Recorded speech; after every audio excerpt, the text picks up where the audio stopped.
This is WEBurlesque. This is Demi Entendre. Hi, it's Paris Stilton. This is Quinn Dixie. Hi, this is BB Sanchez. Hi, this is Eats a Dry Heat, and you're listening to WEBurlesque Season 10.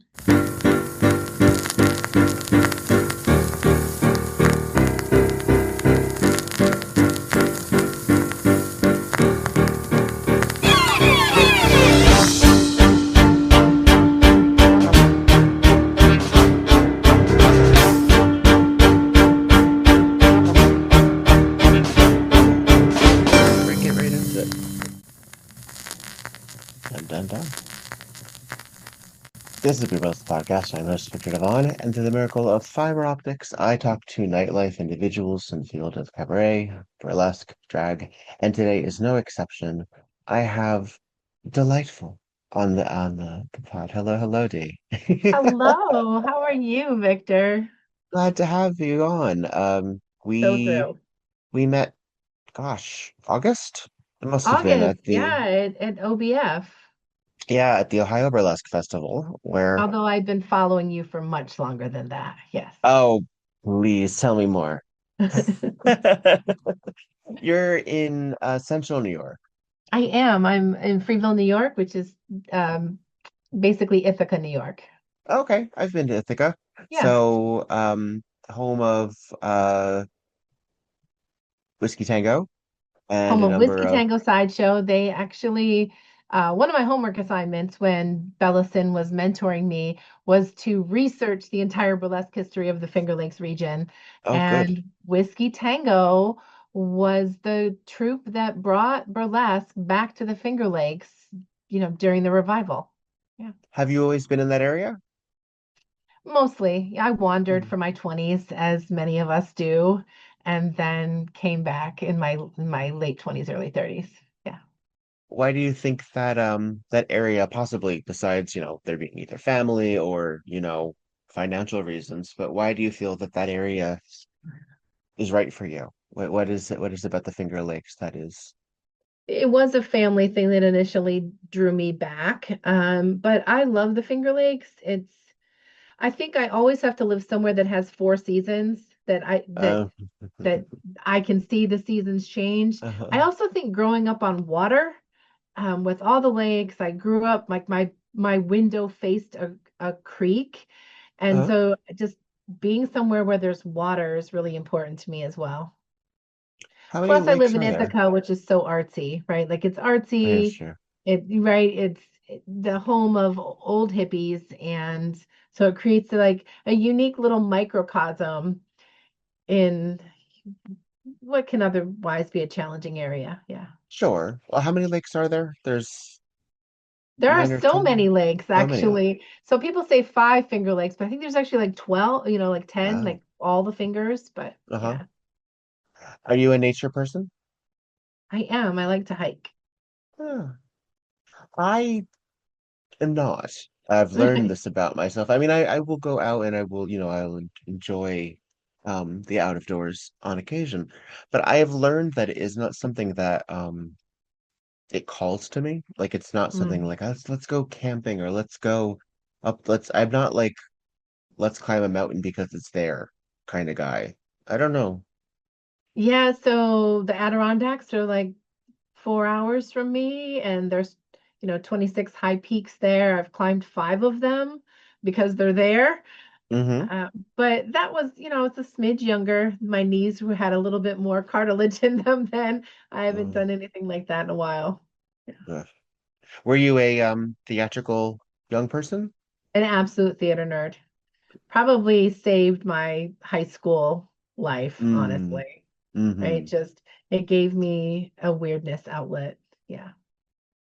We are within a realm of age similarity. May I ask? I'm 56. Oh, okay. Then, all right. Then, great. Yeah. Just a tad older than you. I It's didn't a start tad. burlesque until I was 50. Yeah, so And, 56. this is a story for some folks. Hmm. Dear friend Sepia Jewell, who is in San Diego, has a similar story. So we'll get to Yeah. the path, but what did you do? before all of that that was so time consuming before you found yourself on the stage and producing? I mean, I did a lot of things. That's the thing. I do something and I love it for a while and then I wander off. But I was Mm, also a single mom, right? mm. So a lot of that time went to raising my son and all of his activities. And you know, they didn't have the internet when I was in my 20s, so there's not no documentation of those years, and that's cool with me. I did wander a bit, and I had to get some things right side up in order to raise my son. So I spent a lot of time doing that. I decided to get a master's degree. I did that and worked You on know, my just a little thing like a master's degree. little things, Yeah, from wow. Cornell University, where I Goodness now work. gracious. So yeah, so I did all. What was the field? I did it in industrial and labor relations. I focused on leadership and organizational behavior and development was really my thing. I love it. I love it. So, Can you uh, give me a practical usage of that in the daily world so I have an idea of what that actually means? yeah, I think well, one, it makes me a really good manager because I'm more focused on people and how Sure. people go together, but then also how people fit together with systems. Okay. So I do that a lot. I Hmm. actually do a lot of leadership training as well. I managed to weave that into almost everything I do. My day job is actually as director of IT for the university libraries, and which I never would have stuck with for this long if I wasn't able to weave in things that I love. So I facilitate Cornell's staff leadership development programs. I got a grant last year to start a women's leadership program at Cornell. And so I apply that degree in all kinds of different ways to keep myself happy. Do you know what you were thinking it would be when you started? Did you have a specific path in mind for when you went for that degree? No, I just knew that I really liked training and development. My undergraduate degree was from Wells College, an all women's institution, which has since died. But and I was in English education. I thought I would be like a high school teacher, and I really hated it. So, but I'm still a teacher at heart. I'm still a teacher at heart.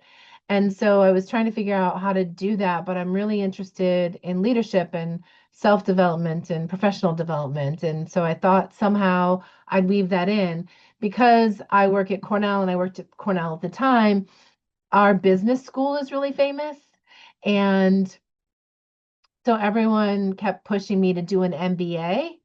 And I just had no desire to do that. And so I decided to do a master's in ILR, which is still a professional degree, but more aligned with what I love.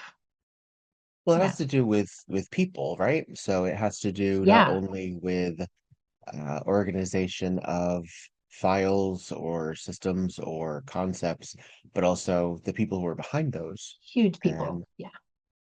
I would imagine that that has been very useful in the burlesque production It world as well. has been extremely useful. Yes.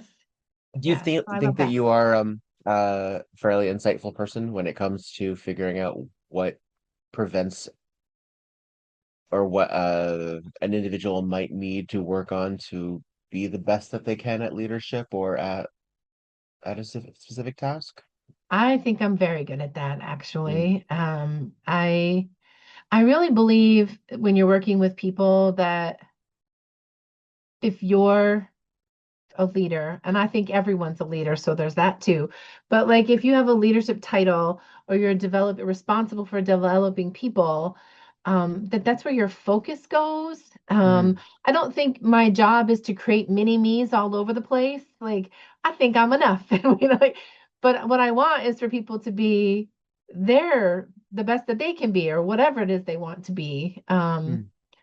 Or the happiest they can be because you can want to be like, I'm going to be the best at this. And you might not be, but is it bringing you joy? Is it bringing you is it putting good out into the world? Then do that. And so I've always tried to do that. I think Like at work, I tell people if I'm the smartest person in the room, we've got a problem.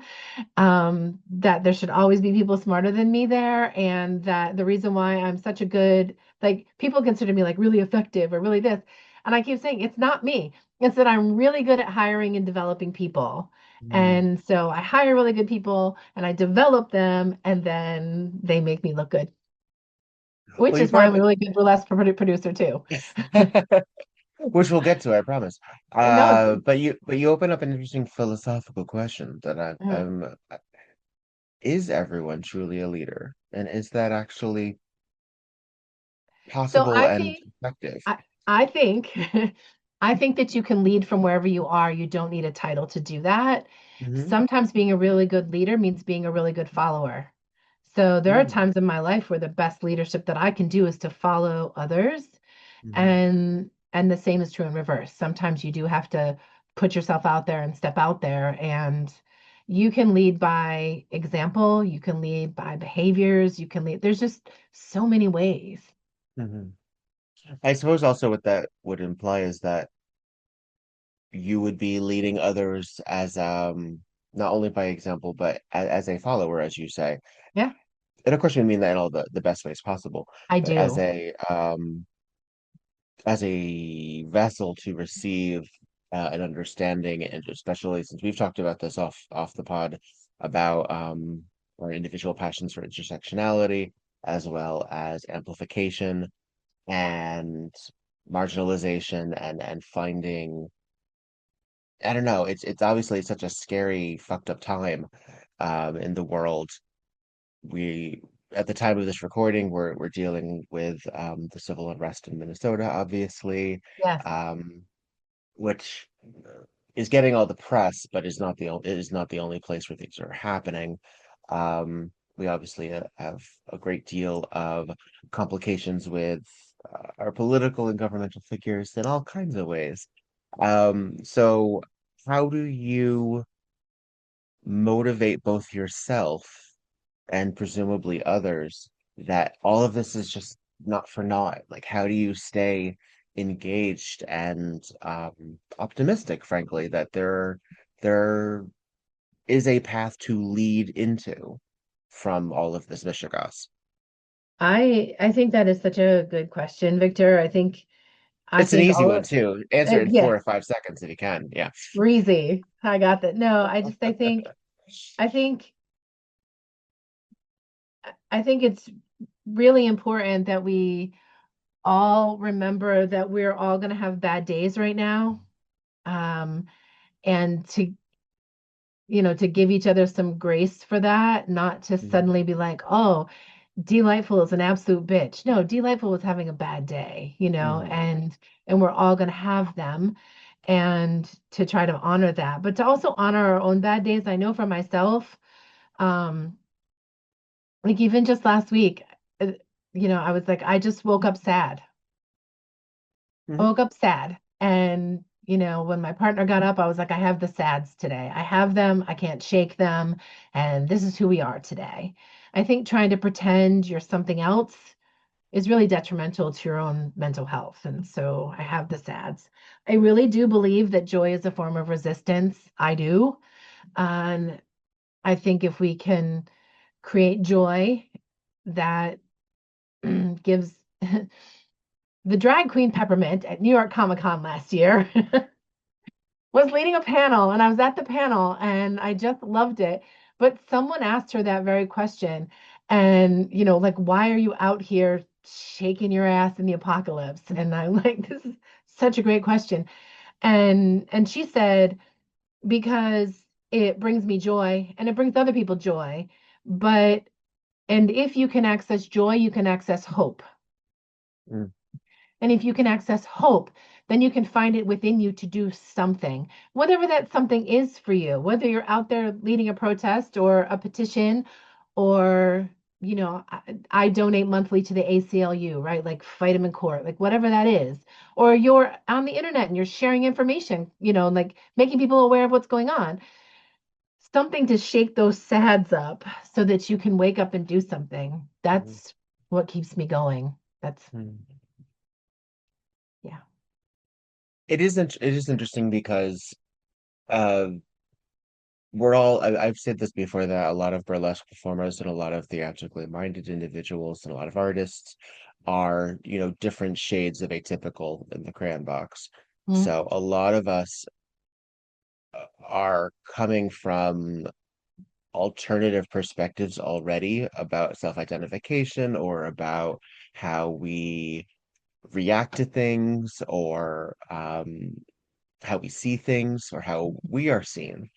And a lot of it seems so silly or frivolous when we look at a larger picture of, like conflict in war zones or injustice at a, not just at a, oh, this person gave me a funny look, but like there are beheadings in the world. Like this is a terrifying, humanity is a terrifying beast. And the thing is that I am not a big picture kind of guy. I think creatively and psychologically, I am very much like, let's get through this one particular thing. The problem is that the neuro um atypicality throws some curveballs at me because then it's difficult for me to focus on just the one thing. I get five or seven, and I have to focus on the five or seven before I can get to, the next level. Um, as someone who is working with all those flavors also in academia, I would imagine there's not only just a lot of patience training and a lot of work that you do on your own, but that you have to encourage in other people because we're all, I'll say it flippantly, all fucked up in different ways. yes, But we're all fucked up in trying to help each other as yes, well. We're all trying to accomplish something, even if it's just a show, like even if it's quote yes, just a show, for an hour and a half for an audience, because we're trying to enjoy ourselves. We're trying to get, the bar money. We're trying to get the audience to feel something. yes. Um, as someone who is also a big fan of burlesque, what do you find you get as an audience member in this weird, fucked up, troublesome time when you're not behind the reins, when you're actually an observer and a receiver? I get so much. I love burlesque. I really do. I One of my favorite things that Samsonite said last year was be a fan first. Hmm. And it was one of the first times that I felt validated about my fangirling, that because I truly do, that you are a recipient of it at one point. Like, just I truly do. Like when I see someone that I have admired or love something that they did or they made me feel something, I fangirl all over the place about that. And I gush and I love it and I ask for selfies and I do all the things, right? And it really does bring me joy. Hmm. Um, You're a big documentarian like I am in that regard. yeah. Like I want a physical proof that it Yeah, existed. this happened, right?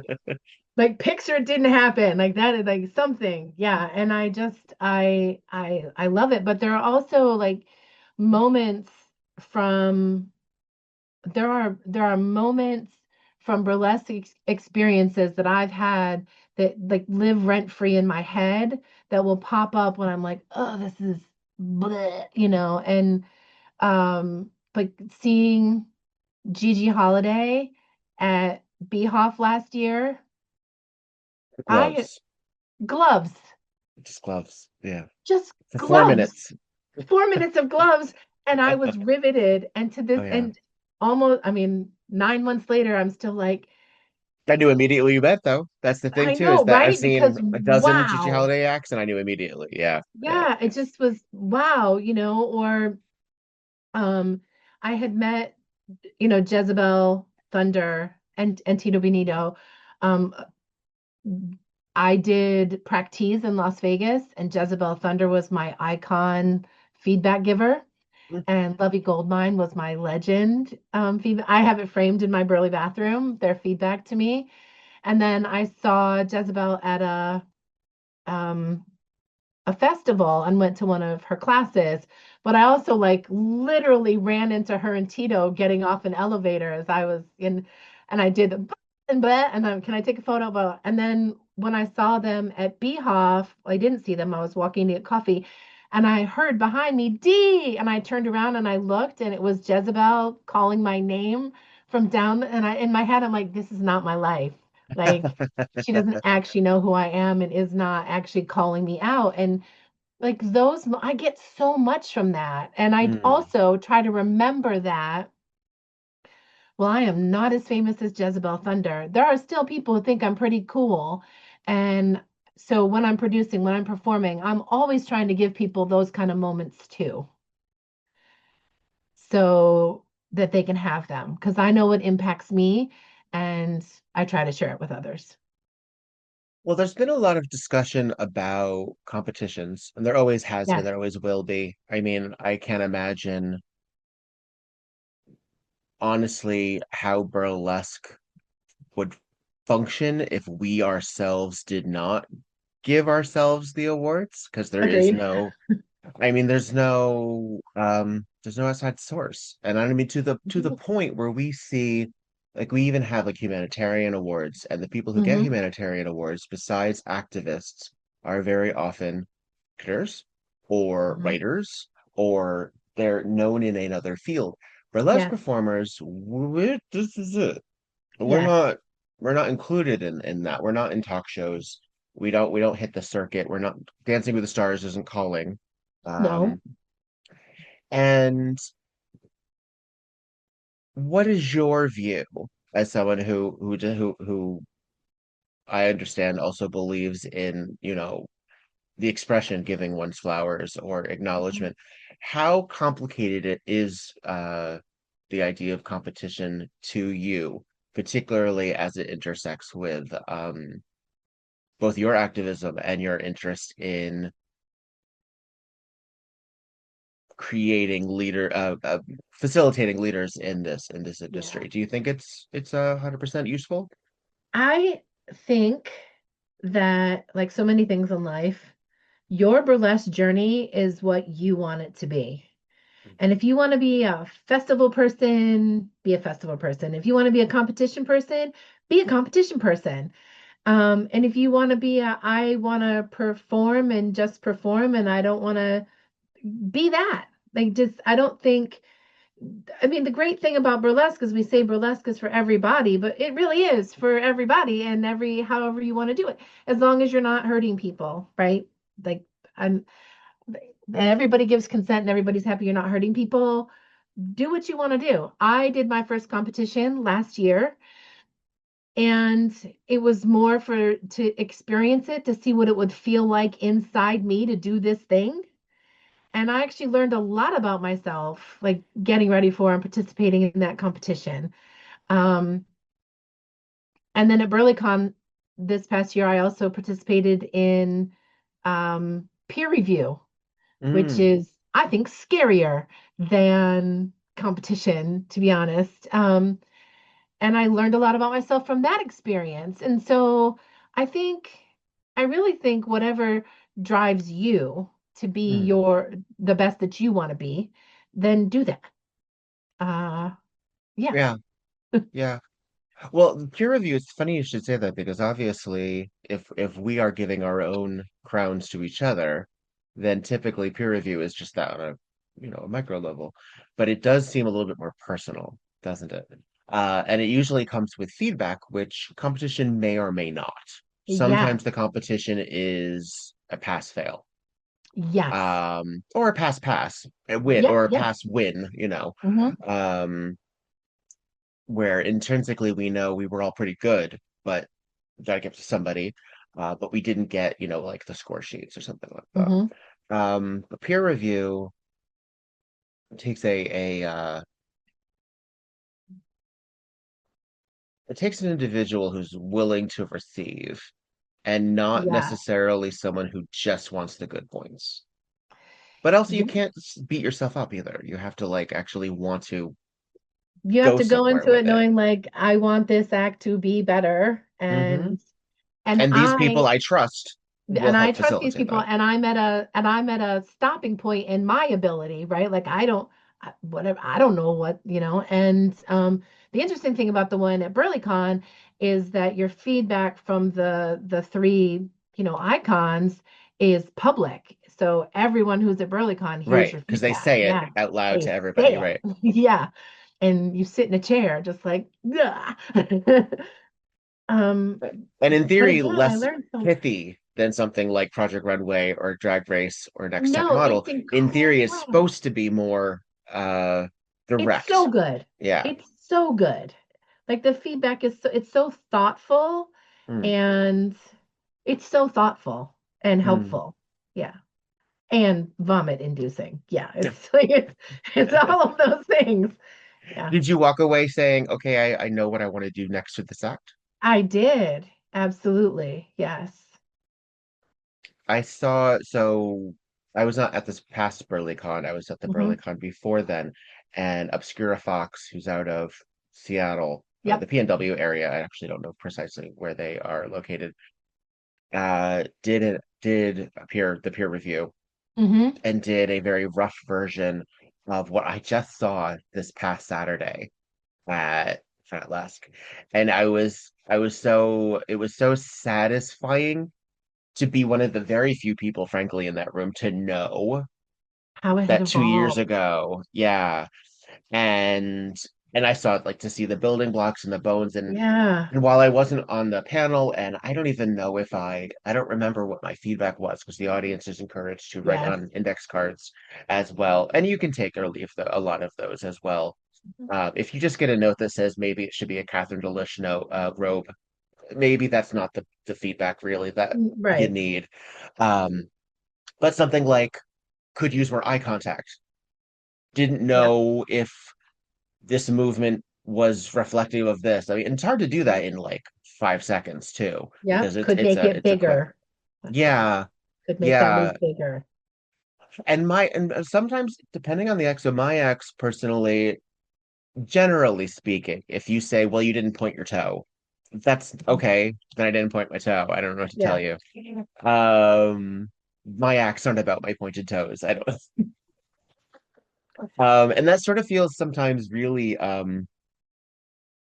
self-important or self-indulgent to say, like, well, my acts are more important than that. But they're different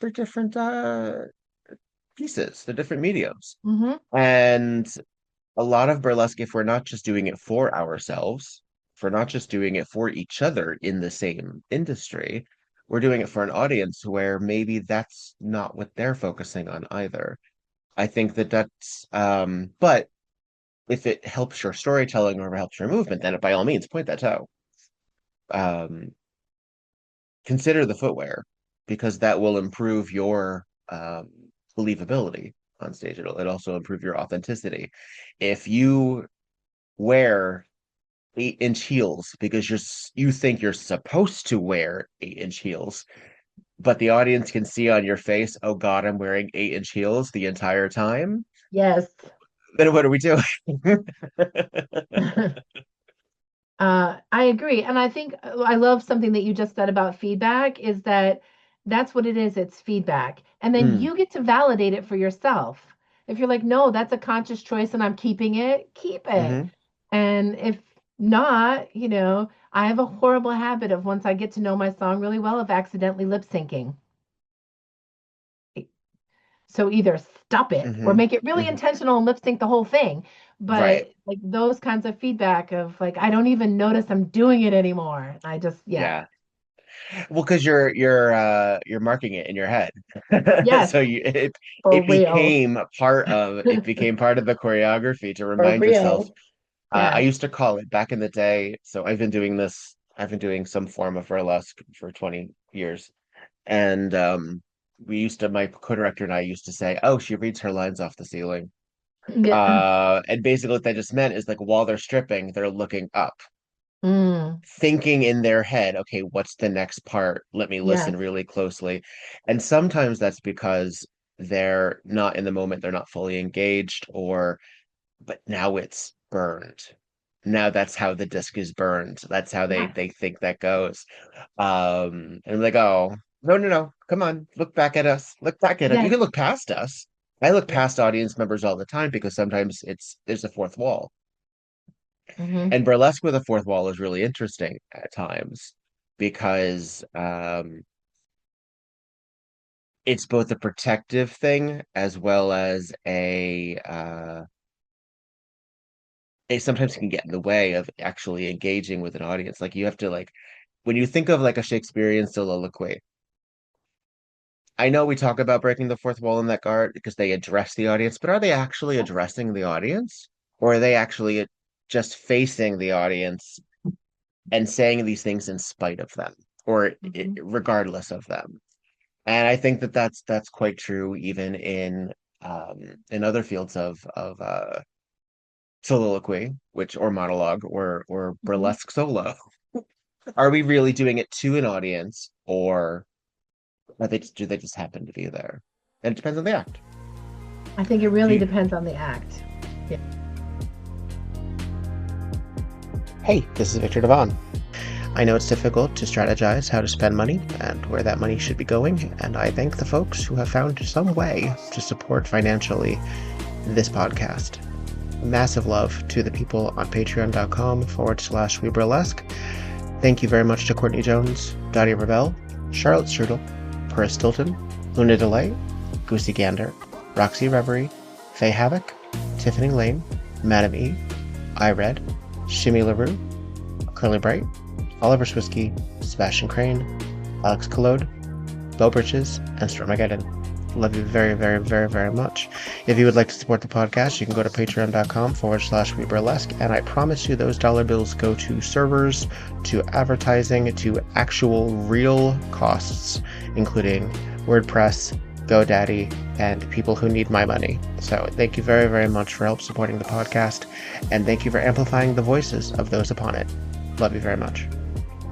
Yeah. What is your act development like? Before we get to the production side, which we're about to, how about you as an individual? What is your process? I wish I could tell you that I'm like, this is my process. It does not happen that way for me. Usually I either one, I hear a song and I'm like, I must do something to that song. And then I start working from there. Sometimes I fall in love with a costume piece and I'm like, well, this needs to be something. Mm, And I start looking for a song or looking for a why. Oh, like why? If I don't have a why, I'm not my burlesque has to have a story to me at least, or it doesn't work for me. So, like I think part of that is because I do not have a dance background at all. So, showing up on stage and doing this beautiful dance number with reveals in a gorgeous costume is probably never going to be me. huh, Um, However, I so love it when other people do it. I really do. But it's probably not going to be me. So my burlesque so I have to have a reason why I'm doing this act. What story am I telling? What message is there? It doesn't have to be a heavy message. It could be. But like, like why? And once I figured that out, then I get excited. mhm, And choreography for me is almost always last. mhm.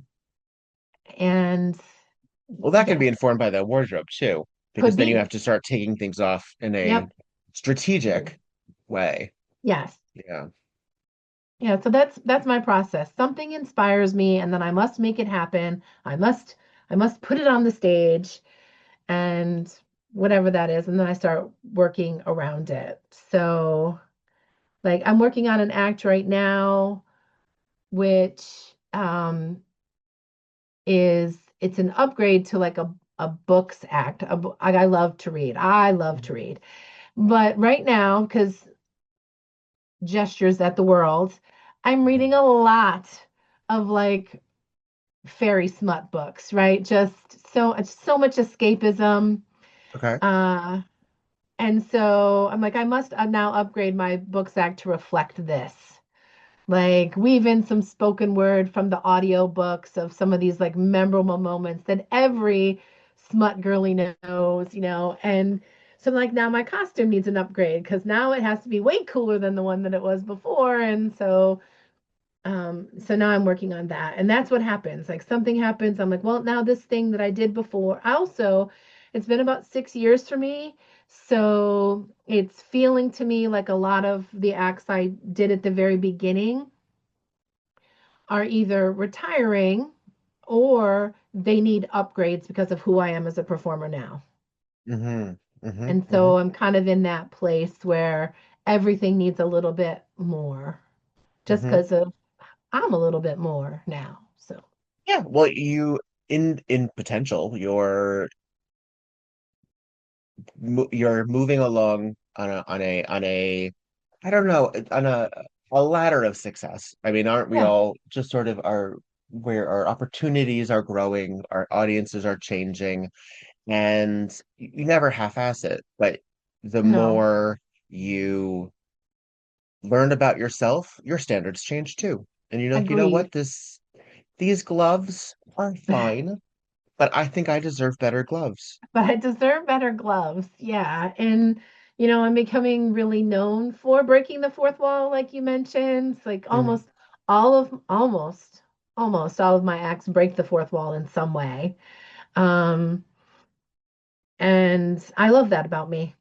And I think that's why I tell people all the time, like when I'm booked, like I'm probably not going to be the best burlesque performer you have there, but I will probably be the one having the most fun and inviting the audience into that fun with me, Yeah, which makes me popular, right? So, I get it. I mean, also, I think depending on, again, your crayon of neurotypicality, mhm. mine often manifests in I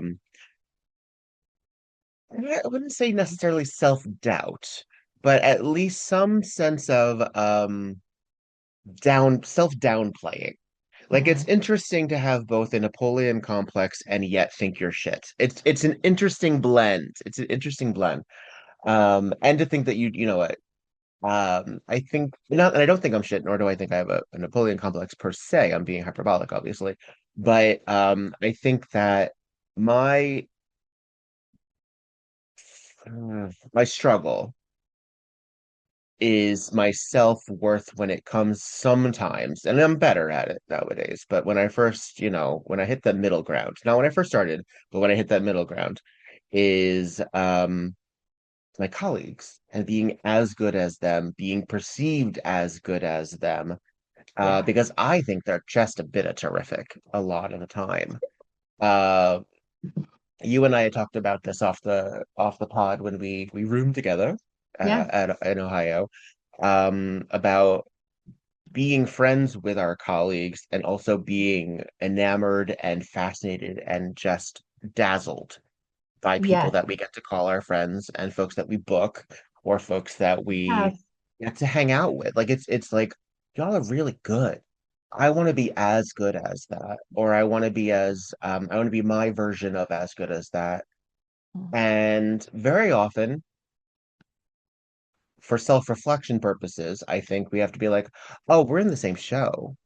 Mm-hmm. Someone must think that we are at least as good as, or complimentary, or capable of being complimentary as that other person who's really, really, really, really good. Yes. So maybe I don't have to be so hard on myself this time because guess what? I'm also doing that.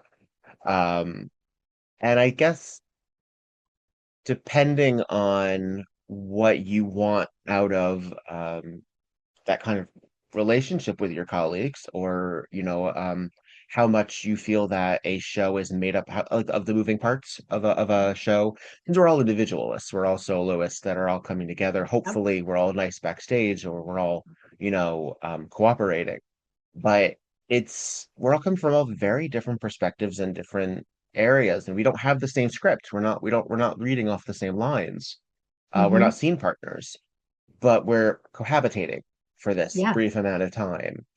And to do that with people that are we continue to be fans of, I think is very Mm-hmm. healthy. I think that is actually really useful for us. Um, Knowing also that the audience, well, they already like us. Yeah. Right. So I really agree with you, Victor. And I think having friends like that, but also acting as a mentor yourself, right? Hmm. So that you have people at all levels around you. One, keeps you grounded, and two, elevates you, right? So if I'm friends with someone like you or someone like Bella, then I'm continually inspired and continually wanting to up my game. I know there was a while there a couple years ago, and um, my style was changing because of what I thought I was supposed to be watching these Mm, people who I'm a big fan of, or who I think are better than me, or like the amazing people. mm. And it was detrimental to me because, and then I got some feedback like, are you tired? Are you this? And no, it's that I was not inspired because I wasn't authentically being myself on stage. I was imitating other people on stage, which I think a lot of new burlesque performers do. Like it's just kind of a thing, right? Because you haven't Sure. been on stage long enough to know who you are, who you're going to be. And it's that feedback from someone was, I was like, oh, and I thought about it and thought about it. It's like, know what the problem is? I'm not performing in a way that I love, that brings me joy. Therefore, I can't translate that to other people. And so I stopped. And I went back to, because I was like, oh, to be in a festival, I got to start performing like this and like this and like this. And I was like, yeah, or I don't. Like, or I don't. And I decided don't was okay with me. Well, you're also your body can only do what your body can do. And Exactly. we can work on the flexibility of it. You can work on some of the things that you didn't necessarily work on. But as you pointed out when we first started talking, you didn't start burlesque until you were what, 50? 50. So you're already looking at things from a different psychological perspective as well. Yeah. Um, a a nuanced perspective, hopefully, as a 50-year-old than say a 22-year-old. Yes. Um, and your life experiences are going to be informing that as well. So how do you reconcile hanging out with a bunch of kids So true. and also the and keeping that into check? Because I have to say every once in a while we're kind of bitchy as burlesquers when it comes to the youth. Whenever particularly what we do love to do now is when somebody talks about how old a song is and we're like, that was a song that was popular in high school, how dare you. But it's like, time marches on, and you're working with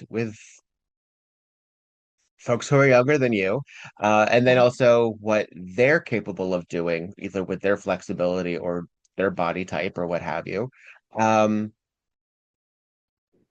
what did you learn about yourself as a fully formed human being in a new field like burlesque with a bunch of, youth obsessed gummy people? Yes, they are. They actually are. They still have cartilage in their knees. Which I don't. Um, I don't know that I've ever really thought about it. I really feel like when I showed up to burlesque, I just showed up like I belong here, like you belong here. Here's the other thing. If we discourage younger folks from getting into burlesque, then We what happens die. to burlesque, right? Yeah. So I think it's really important to embrace um, new folks into burlesque, no matter what they are, Hmm. young, old, fat, thin, queer, like everything, Hmm. and to really nurture that with each other. I mean, do I see people, jumping into the air and landing on their knees and think, oh, that was so dramatic and so cool, and that's not happening over here. Um, that's They may regret that. right. And I'm like, yeah, no, that's cool. I'll be over here. But I love it. I really do like I don't just say burlesque is for everybody. I really like I believe that in my soul. And I think people who don't believe that should GTFO. I really Mm, do.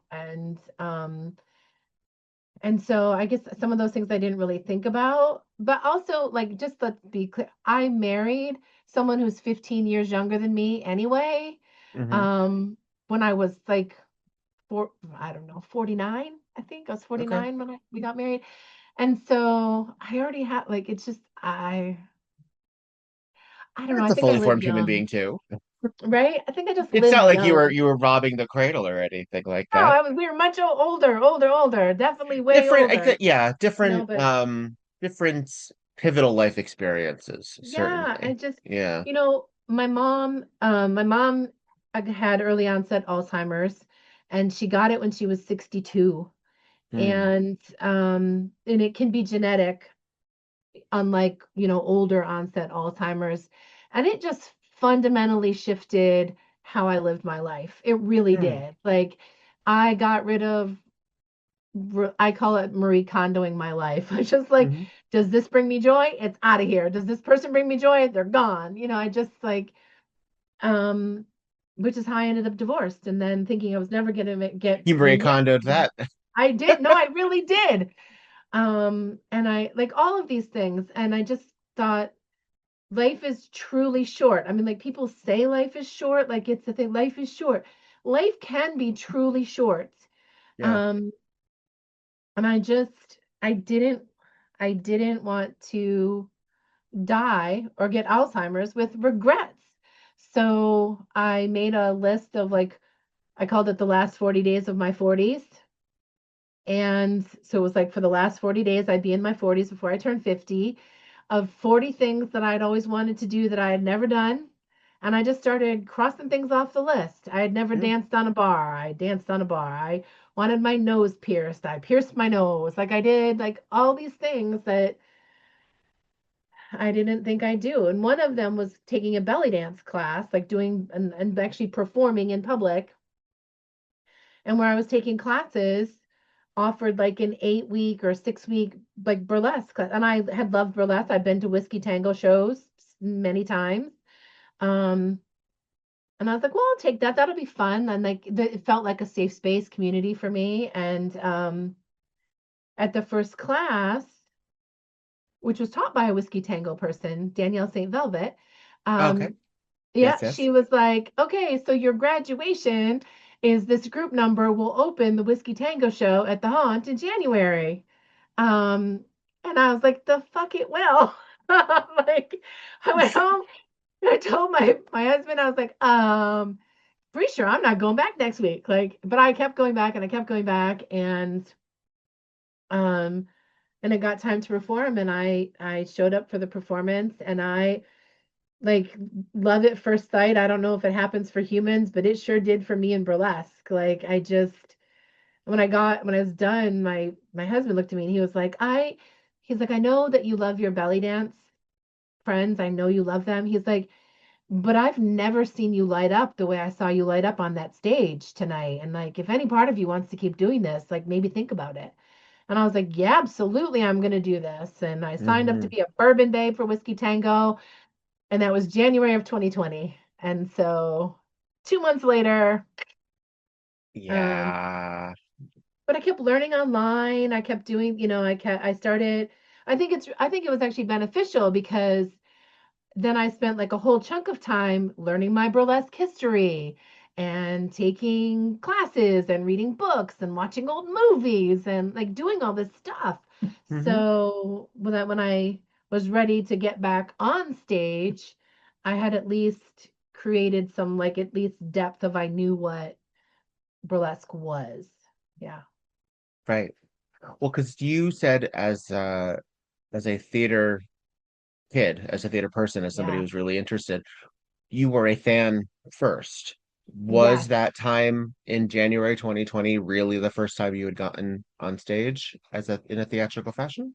No, no, I was Okay. on stage for theater, but the first time Okay. I'd ever got on stage and took my clothes off. Yeah. Okay. What was the theatrical element? Were these straight plays? Were these musicals? What was Straight plays the and musicals, mostly musicals. okay?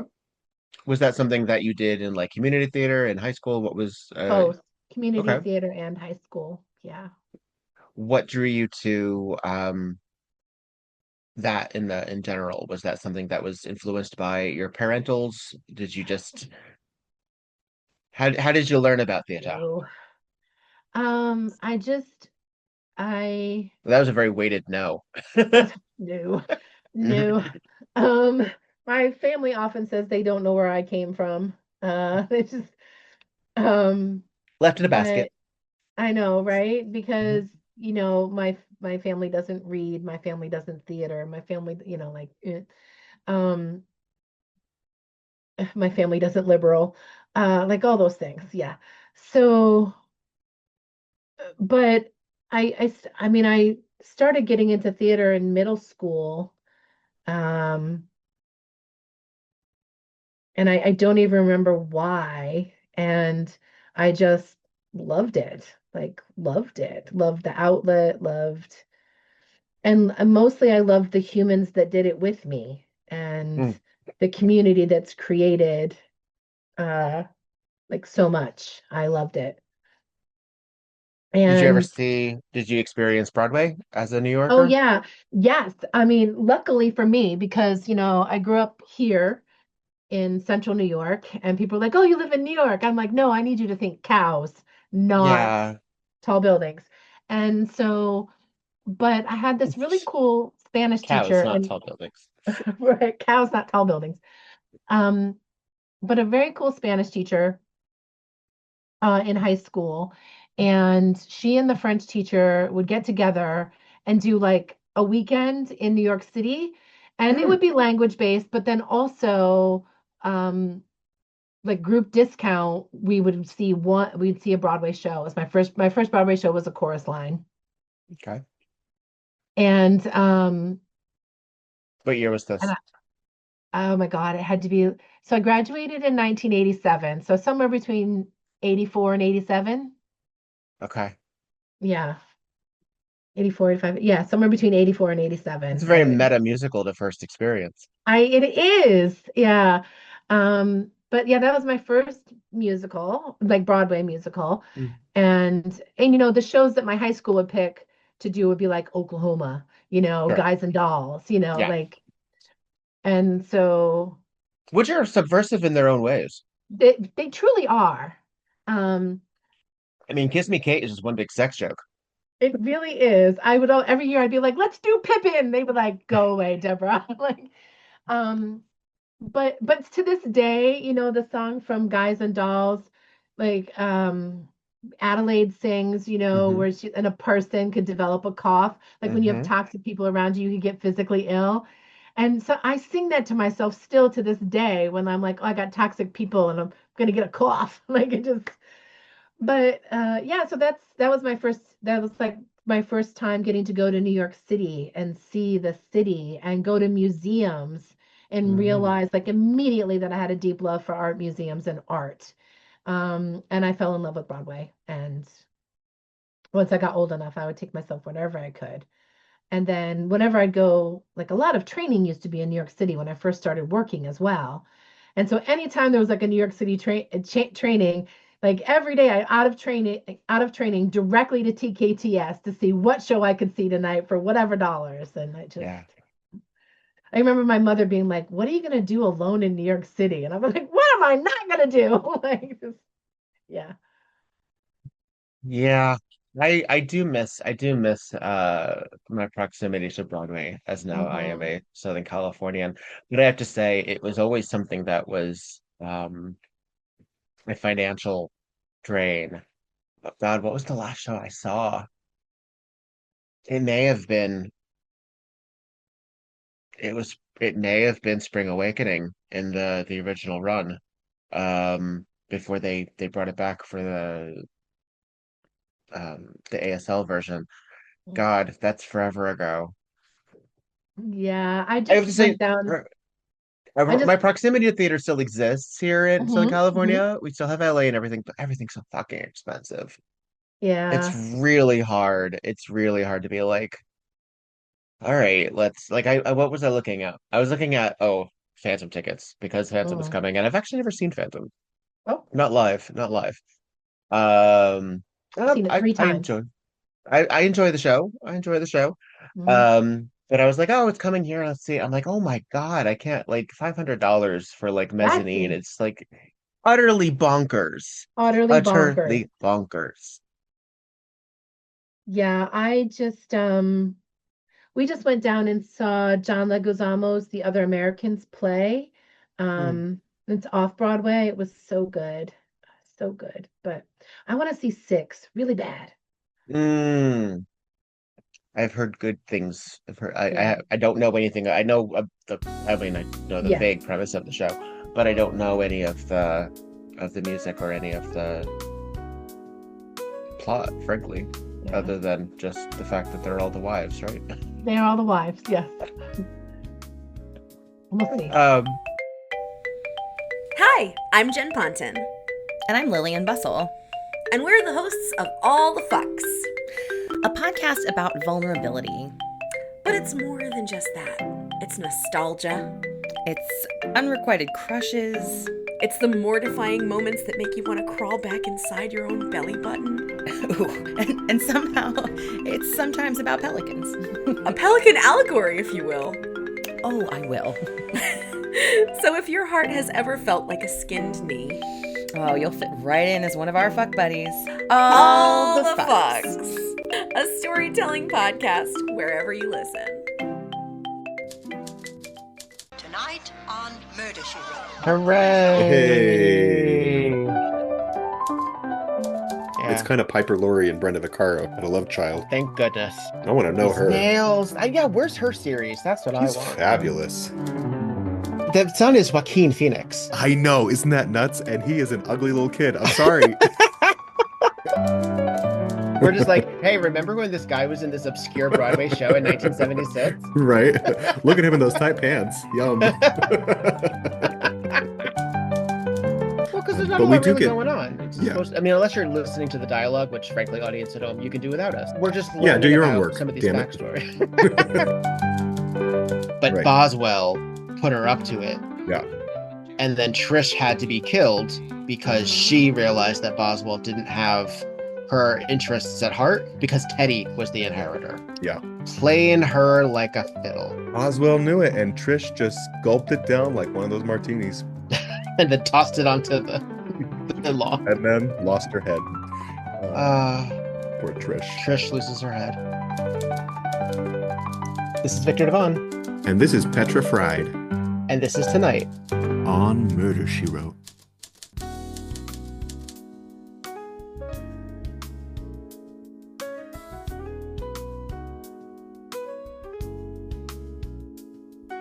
Let's talk a bit about your production company. Walk us through the buffet.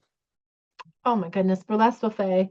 Burlesque Buffet was an accident waiting to happen. So my whole story on how I got started in burlesque, and then I went solo, and but like my start wasn't great. There was a mentor producer who was really freaking mean to me. And so I stopped that, and I thought I was just going to quit entirely. And after a couple weeks of crying, I was like, nope, now I'm mad. I'm a Scorpio. So now I'm a mad Scorpio, which means vindictive as hell. Yes. Sure. So I was like, But you not also only, had the wherewithal as a 50-year-old, already Yes. going through life, yes, going through your masters, all that Yeah. jazz, done. just to put this into perspective.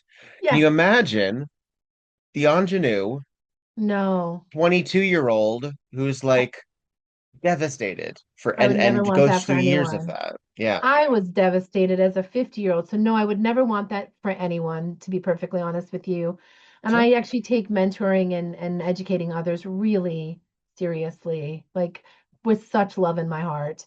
So anyway, I did my first solo, and a friend saw that online and said, would you like to do burlesque in this fringe festival? We're having our first ever fringe festival in Oneonta, New York. And I was like, oh, I'd love to. So I filled out the application. And so I thought they were asking me to do a burlesque number in this fringe festival. And what I got back from them was they wanted me to put together a burlesque show for this fringe festival. So keep in mind, I've had a pandemic. I've been doing burlesque like 3 years at this point, 2.5, 3 years, and I've done one solo. And I was like, absolutely not. Like, I can't do that. However, my husband, my partner, my Burlesque Buffet co-producer, had been an event coordinator, for like a decade. And he was like, I don't know, I think you could probably do this. You have all the life skills for it, right? Like you're a certified project manager, you're this, you're that, and da da da. And I was like, all right, I'll give it a shot. And so I called the show Burlesque Buffet because I'm not a huge fan of theme shows. Some I absolutely love, and I'm like, that's so cool. But when it gets really niche and they want new acts for everything, I'm like, somebody else do that, not me. But so I just wanted it to be a buffet of burlesque, and whatever your style is, come do it. And Pick your own pick plate. your thing, come do this Yeah. show. And so we did. And I actually put together this, quite frankly, like tooting my amazing show. Okay. And so, and that was kind of it. And I was like, okay. And then I'm like trying to build my own career, right? Like, da da da. And then in like, I don't know, December of that, a few months later, Funk and Waffles here in Syracuse, New York, which is kind of famous because it's been on diners, drive-ins, and dives several times. But there, half of it's the waffle place, and half of it is the funk place with a stage and everything. And my partner was friends with them and said, hey, how come you've never had burlesque at Funk and Waffles? And the next thing I know, I'm producing another show, but they're calling my production thing Burlesque Buffet. And I'm like, that's not the name. That was the name of a show. I lost the battle. Sometimes people choose for you and you're like, but that's not it. But it is it. And so Burlesque Buffet became my production thing. I think I produced 4 shows that first year.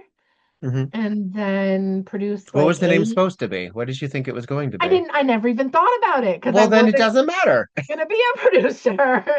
And so that's how I started producing. It was completely by accident. Sure. And then the following year, I don't know, I think I did 8 shows maybe, but one of them was like a huge show that Bellison came and headlined, at the Palace Theater. And that was such an accomplishment for me. It was also exhausting. Like folks who produce shows like that all the time, or festival producers, I just yeah. Whew. So yeah, it's great. And that's how I started producing. And then just like producing started evolving for me to more reflect who I am. So not just how I had seen shows be done or participated in and how they produced it, but like what has meaning for me? What am I trying, like why come to a Burlesque Buffet show, right? I started tracking other producers, tracking like 22 producers around, from Buffalo to Albany, just, in upstate New York. And I'm sure there's some I don't know about. So, but They I'm pop like, why every day. right? That's the Like other thing is it is a living medium. Keeps changing. Whew. But like, why come to one of my shows? And then I just decided to like start putting who we are out there. So, we have a whole thing on like, if you're not going to help us create this space that is queer, that is BIPOC, that is no body shaming, no, like age, all different abilities and disabilities, like everything on the stage, then you don't belong here. If you aren't going to be, like you said, collaborative and kind backstage, you're not going to perform with us. There are some incredible performers around here who have never been in a Burlesque Buffet show, And unless they get some attitude adjust, they never will, because you're not going to be here if you're going to be mean to other folks. And so we started becoming known for that. Like performers are like, we want to be in your show. Like they're like, just for the green room vibes. We want to be in your show. We want to be in your show for the green, which to me is like the biggest compliment. Like that is Yeah. right. Like, and then I kept thinking like, but I'm an audience member. Why am I coming to this show? How do we like, not just our venues, we're already working, right? Like you said, bar sales and this and that and waffle sales and like whatever the thing might be.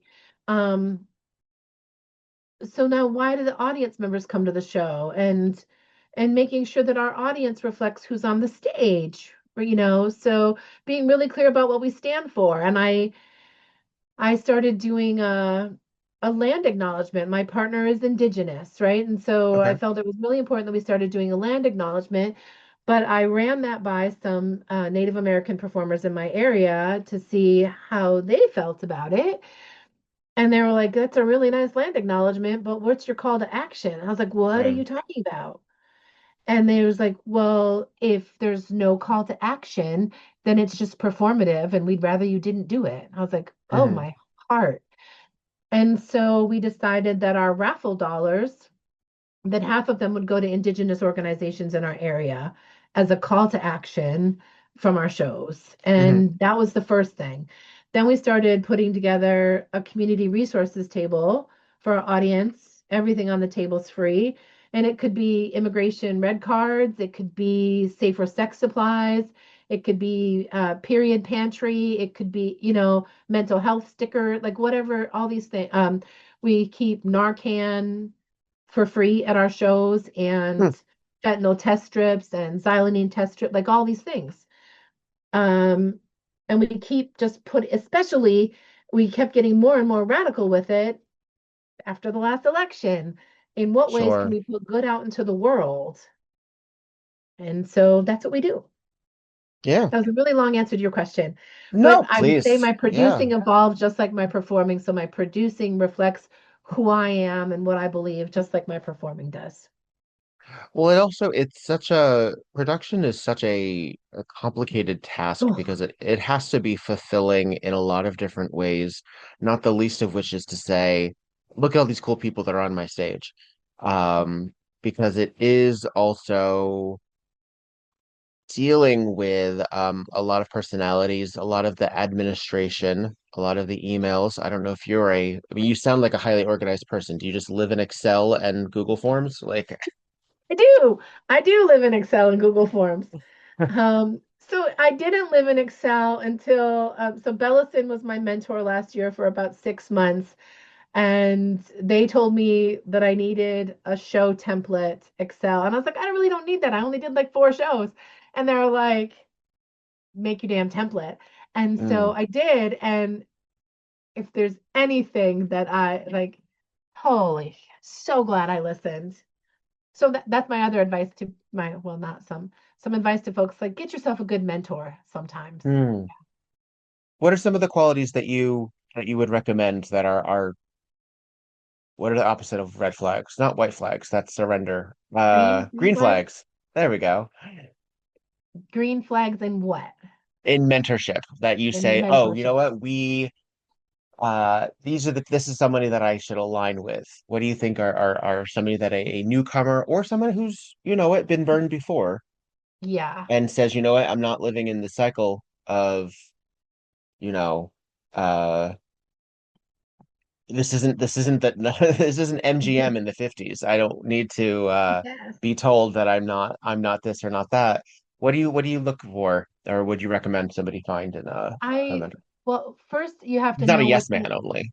yes, you need to know what you want to be mentored in. I specifically wanted to be mentored in producing at that time, which is Mhm. not to say it didn't evolve, because Bella, I say made me. They didn't make me do anything. They strongly encouraged me. Also made me work on some costuming by the time, because producing went way faster because I actually do my homework. So, Hmm. so a couple of things, doing things about yourself. Are you ready to have a mentor? Are you ready to do the homework? Because it's going to be extra work on top of what you're already doing. But someone that, so know what you want, because then you want to look for someone who's good at that. So Hmm. maybe not your favorite burlesque performer, right? Because if maybe they're not a producer, and that's what I wanted. Well, Right? I yeah, and also, they might be very busy too. You also should be considerate of other that, people's time. right? And the other thing for me is recognizing my own style. So, Bella, that they are direct with their Mhm. feedback, and I need that and appreciate Mm. that and like that. That is my style. If that's not your style, look for someone who more closely matches your style. I think that's a green flag. Mm. But you really want a mentor who's going to challenge you. Um, I If you're just looking for validation, you don't need a mentor. Like, um, not to say Mhm. that mentors shouldn't validate you because they do, but But that's you not all they're doing. Yeah. know they need to challenge you and just be like, here's your homework, do these things, or think about this, or yeah, whatever it might be. Yeah. Mm. Do you find that you're a mentor for others? I am actually a mentor for others. Um, I've I tend to scoop up burly babies sometimes, Hmm. who I see talent in or something, a spark in, Hmm. um, who might be struggling to figure out how to get going. And I don't gatekeep anything. So I will share with them everything that I did to get started. I actually did a virtual class a couple of years ago for BurlyCon before I actually got to teach BurlyCon in person, which was Hmm. one of the highlights of my last year, was getting to teach there and attend. But and it was all about like burly backstage stuff. But my my hook is that I haven't been doing it for 20 years. I've only Hmm. been doing it for 2 or whatever it was. Hmm. And so it's so fresh in my mind what I had to do. And I remember like viscerally what it feels like to be doing those things. And I also recognize that like I really got successful really fast, honestly. Like, some burlesque folks won't talk to you until you've been performing for 5 years. Well, how am I supposed to perform for 5 years if you won't talk to me? Like, all of these There's that. things, right? Yeah. And so, and they're like, well, go do open stages. And then 5 seconds later, stop doing open stages. You need to get paid for what you do. Like, you know what? I can't do both things. So, Elaine. Um, so I'll see them and I'll like have them over and I will feed them and I will just tell them everything that I know. And if they do stuff with it, they do. And if they don't, they don't. But and then I've had people reach out to me online and ask if they can meet with me for an hour. They've got questions or whatever. And I always try to do that whenever I can. I Hmm. just think sometimes you have to shoot your shot. And if people are doing that with me, I try to, if I have the time, try to recognize that and do that. So, like, no matter what it is. Yeah. How do you take time for yourself as well to give yourself, a full cup to then pour from? Yeah, that's a great question. Well, I went to you because you have the masters. I do. Yeah, that's right. See, No, I think now everyone expects that you actually are an I authority on have it. So the now, answer. No, I just think there are a lot of things that bring me joy. Like I said, I read a lot. Um, and I use reading as escapism when I need to. And so I do that. Um, so reading helps me. I read as much as I can. I am a grandma, so I will arrange some time with my grandsons, which one will bring me joy and immediately ground me because, mm, you know, grandsons have no filters. And if I'm feeling too full of myself or whatever, they'll make sure I don't by the time we're done. Yeah. hmm. So I do that. Do you have other interests besides the stage that you manifest? Do you still read like vigilantly and Vigilantly, I read like a lot, a lot, a lot. I have a book bestie, and so we read and check in with each other, all virtual, and currently obsessed with the show Heated Rivalry and have Oh, watched it way too many times. Um, and I'm gonna go to my first rave so that I can go to a Heated Rivalry rave. Uh, yep. And so okay. What I'm does that always, mean? What is a heated rivalry oh rave? my gosh, Is so that a we get hockey together, thing? a whole bunch of people get together in a club. And Uh-huh. I'm not really a club person. I don't like being surrounded by that many people. That's one of my things. I was like, there's a lot of people here, and I'm at my heart a serious introvert. And Uh, so I can people for a duration of time, and then I'm done with you humans, and I must go read a book. Anyway, a whole bunch of humans, you get to a club, and they play like the songs from Heated Rivalry, but there's all these fan edits from Threads, which is now just the Heated Rivalry app. And uh-huh. so they play those on the video screen, and everybody jumps up and down and screams. Yeah, it's a whole thing.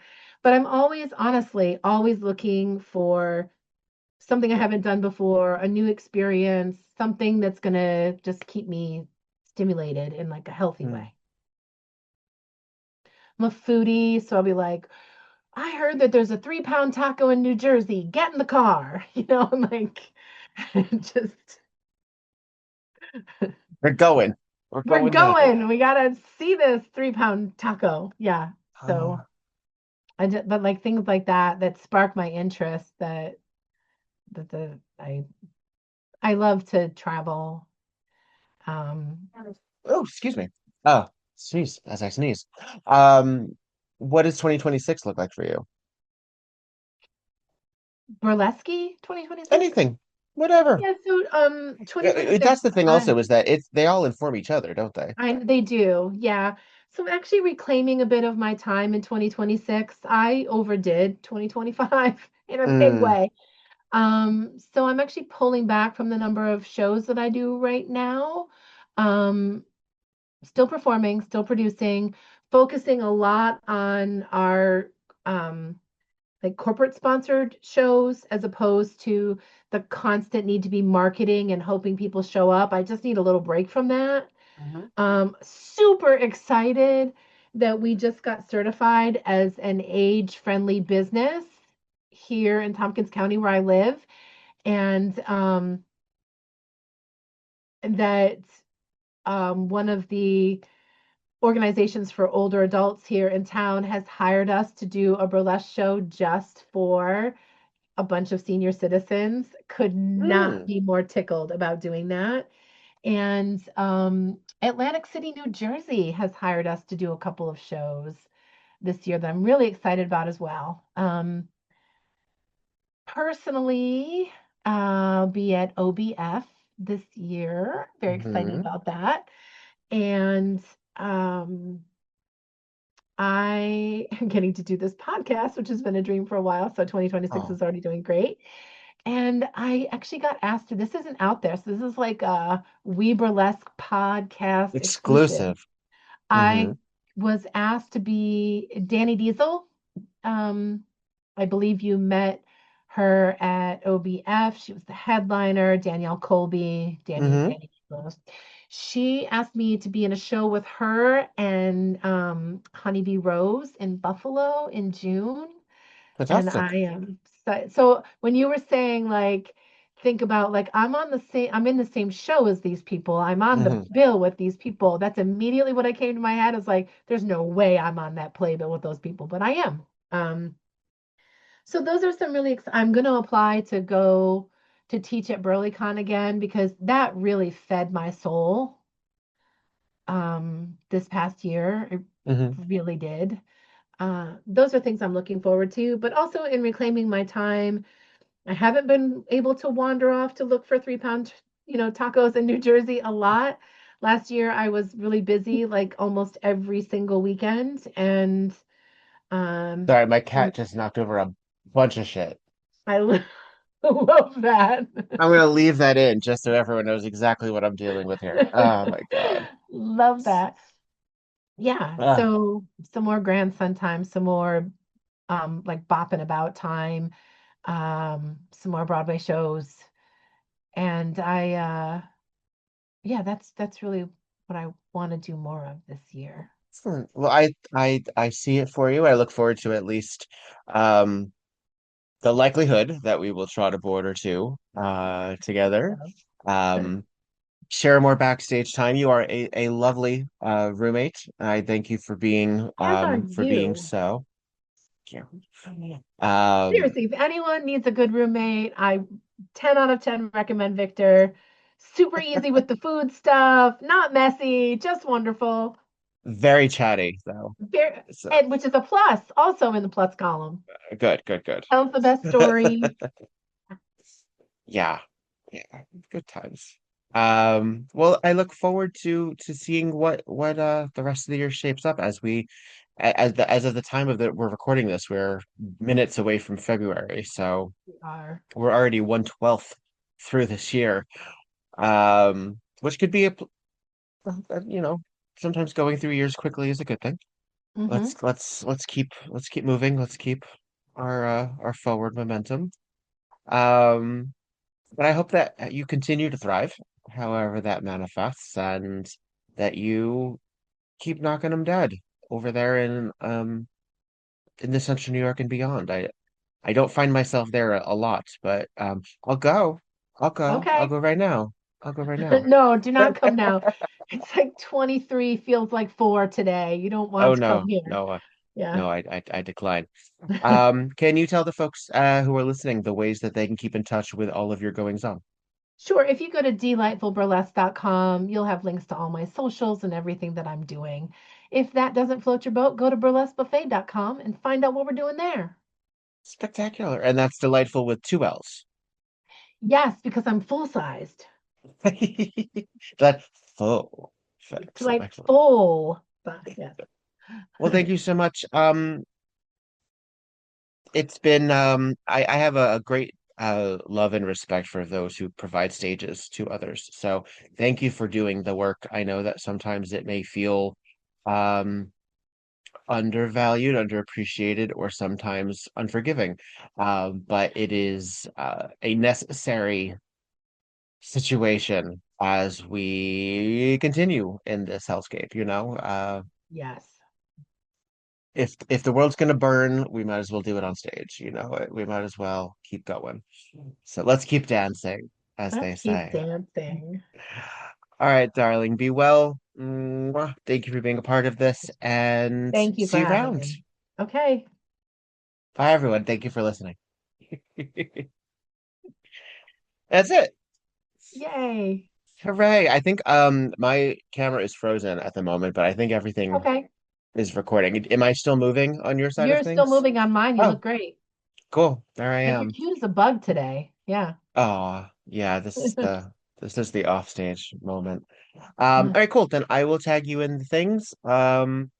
This is actually the next episode, so you'll see this Thank on you so Monday. much. Really, it has been a dream of mine, Victor. So thank you Oh, very much. my pleasure. If you have a specific graphic that you want to use for the promo image, you can email it to WeBurlesque. Okay. Just make sure it's in color and it's of a decent size. Okay. Will All do. right. All right. Yes. Well, thank you so much. Okay. All right. Have a good rest of your evening. You too.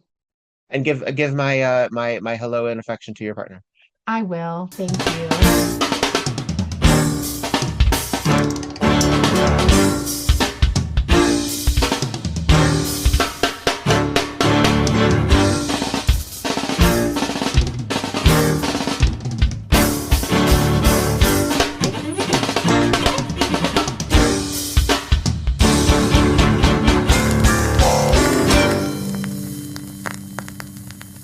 WeBurlesque the podcast, created, developed, and edited by Viktor Devonne.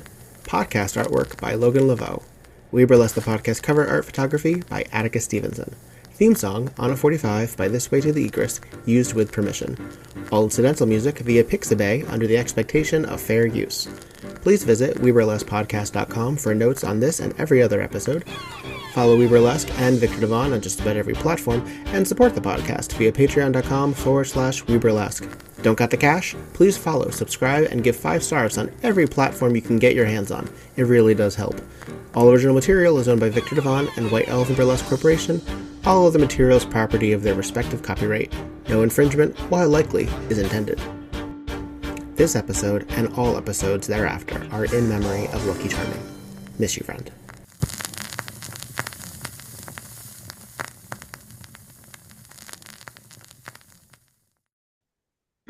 And that's it. Woohoo!